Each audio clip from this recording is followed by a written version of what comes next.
Lembaga Bantuan Hukum diberi kuasa oleh keluarga Afif Maulana, remaja yang ditemukan tewas di bawah jembatan Kuranji untuk ungkap hasil investigasinya.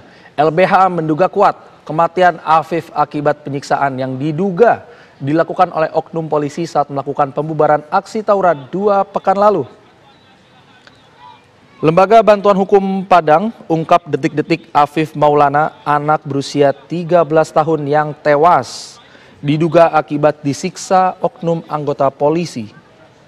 Usai kejadian Minggu siang pukul 11.55 waktu Indonesia Barat, jasad Afif Maulana yang berusia 13 tahun ditemukan mengapung di Sungai Batang Kuranji di bawah jembatan Jalan Bypass Kuranji.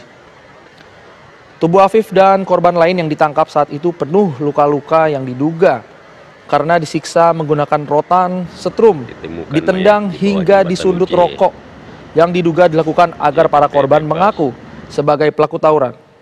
Padahal saat itu korban hanya berjalan malam dan tidak melakukan pelanggaran hukum apapun.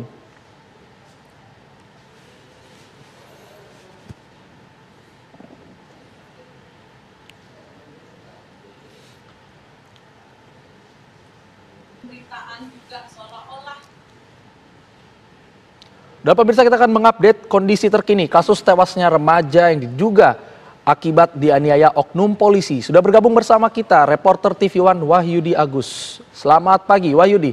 Bagaimana temuan investigasi LBH Padang dalam kasus ini? Silakan Wahyudi. Ya, pemirsa, perlu kami kabarkan bahwa kemarin untuk kedua kalinya keluarga dari Afif Maulana yang mendatangi lagi Lembaga Bantuan Hukum Padang untuk berkoordinasi untuk langkah hukum selanjutnya, di mana pihak keluarga sendiri hingga saat ini masih belum menerima pernyataan dari Kepolisian Daerah Sumatera Barat bahwa tewasnya Afif akibat dari jatuhnya korban dari atas jembatan Batang Kuranji ke dasar sungai Batang Kuranji tersebut. Pihak keluarga masih menduga bahwa korban bukanlah meninggal karena jatuh dari jembatan tersebut pasca dibubarkannya aksi diduga tawuran yang terjadi pada Minggu dini hari tanggal 9 Juni tersebut.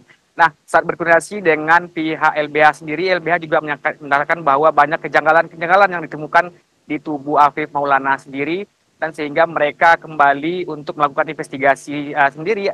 LBH sendiri melakukan investigasi sehingga menemukan berbagai macam kejanggalan di tubuh Afif Maulana sendiri. Dan direncanakan hingga hari ini juga tim LBH Padang bersama keluarga juga akan kembali mendatangi Polresta Padang untuk yang kedua kalinya. Seperti kemarin juga mendatangi Polresta Padang untuk menanyakan perkembangan kasus tersebut. Demikian, Rendra. Anda sebutkan tadi ada sejumlah kejanggalan di tubuh Afif, begitu ditemukan. Kejanggalan-kejanggalan ini apa saja? Ya, kejanggalan tersebut seperti yang sama disampaikan oleh pihak keluarga sendiri serta LBH sendiri kemarin, bahwa di bagian tubuh sebelah kiri dari Afif sendiri ditemukan berbagai luka lebam dan beberapa di bagian pergelangan tangan hingga tangannya di bagian sebelah kiri. Sementara apabila Afif sendiri jatuh ke dasar sungai yang berkedalaman hingga lebih dari 30 meter, maka kondisinya tidak seperti itu. Seperti yang digambarkan, seperti yang kita beritakan, bahwa sebagian dari tubuh Afif Maulana mengalami lebam-lebam. Nah, dasar itulah yang membuat keluarga dan LBH Padang agak meragukan bahwa Afif ini diduga meninggal karena jatuh dari jembatan Batang Kuranji tersebut, Rendra. Ya, berdasarkan kabar yang beredar, Wahyudi, Afif ini atau korban saat itu hanya berjalan malam dan tidak melakukan pelanggaran hukum apapun. Apakah ini sudah dikonfirmasi? Atau Afif ini terbukti terlibat dalam tawuran?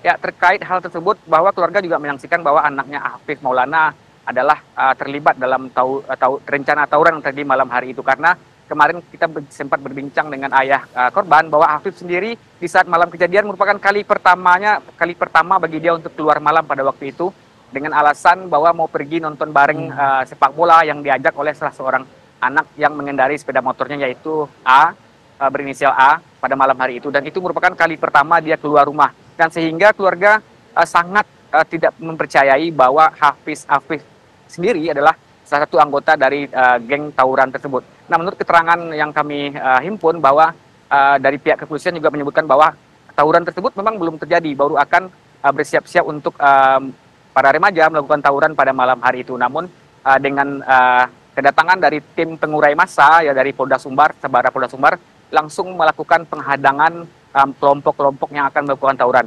Nah, untuk terkaitnya Afif dengan kejadian tersebut apakah terlibat dengan kelompok tawuran itu masih belum bisa dipastikan. Karena menurut pihak keluarga sendiri pada malam hari itu Afif sendiri pergi menonton bola bareng bersama temannya dan kebetulan melewati daerah Jembatan Kurangi. Itu untuk sementara. Namun apakah terkait temannya tersebut dengan kelompok-kelompok tawuran masih dalam penyelidikan pihak kepolisian sendiri, Rendra. Ya, Afif Anda katakan berangkat bersama temannya, ingin nonton bola bareng, nobar. Bagaimana saat itu nasib temannya, apakah ikut dianiaya juga, diduga dianiaya juga oleh oknum polisi ini? Ya, ketika itu Afif Maulana dengan salah seorang anak lagi yang berinisial A itu berangkat dari rumahnya pukul 11 malam menuju ke kawasan Cengkeh, Kecamatan Lubuk Kilangan Padang untuk pergi nonton bola bareng.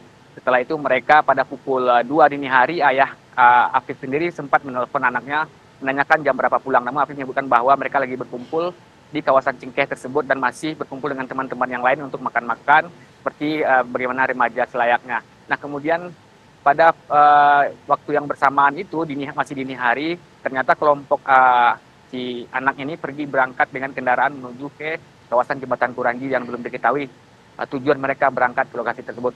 Namun tiba-tiba dalam perjalanan di lokasi, tim pengurai massa dari Polda Sumbar datang karena diprediksi bahwa akan terjadi tawuran pada malam hari itu.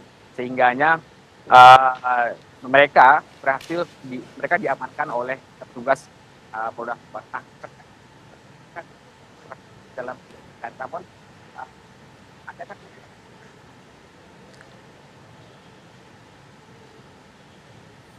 Ya, Wahyudi Agus mengabarkan langsung dari Padang, Sumatera Barat. Terima kasih atas laporan Anda, Wahyudi. Selamat pagi, selamat beraktivitas kembali.